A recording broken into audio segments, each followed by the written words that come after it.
Katuwa naman si Kim Cho, as in Derek Lorin and the PBB House at sabay ang pagyakap dito. Hindi naman sa lingid kaalaman ng lahat na talagang si Kim Cho ay nagiging second tatay-tatayan niya si Derek Lorin. Di Sir Dio, nauna niyang talagang nagiging tatay-tatayan din and then si Derek Lorin. Ito talaga yung masaya ang lahat kapag nakita natin ang mag-ama na si Derek Lorin and Kim Cho. Siyempre, masaya ang lahat kapag nakikita si Derek Lorin at itinuring talagang anak-anakan na rin si Kim Cho. Derek Lorin and Kimi, the sweetest ever. As in true, parang totoong ama na talagang pag nakita mo sila.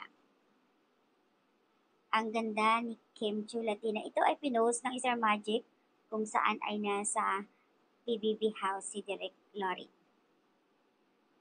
Stunning and beautiful, smart, multi-talented, Kim Chu and Alexa. So, ayan guys, may mga ibang mga lumalabas ngayon sa post, social media account, mga fake news about Kim Chu.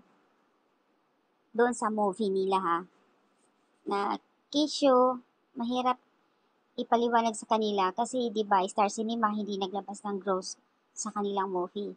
Not unlike daw sa ibang mga movie na from D1 hanggang matapos, third week, kumbaga in-announce, pinalabas yung gross nila.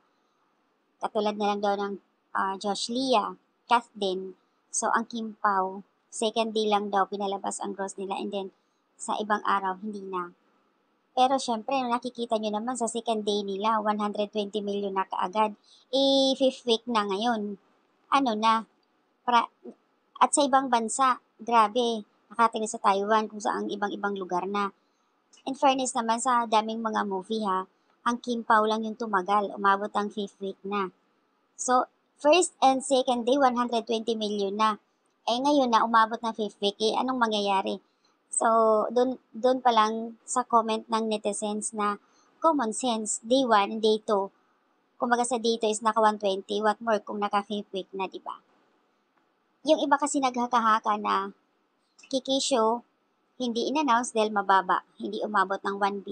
Hindi naman kailangan mag-expect ang Kim Pao ng ganun eh. Mahalaga sa kanila na magkasama sila first movie together ng Kim Pao. At hindi walang comparison dito kasi syempre, unang-una, ito pa lang yung movie nila. Kung ikukumpara naman nila sa Kath din na pangalawa na, diba? Marami na talaga mga netizens na minsan hindi mo maintindihan, naghahanap lang ng maibabash kay Kim Cho, diba? So, yan lang yung update guys. Dahil nga, minsan naiirita ka at makakasagot ka talaga sa mga comment nila na hindi maganda.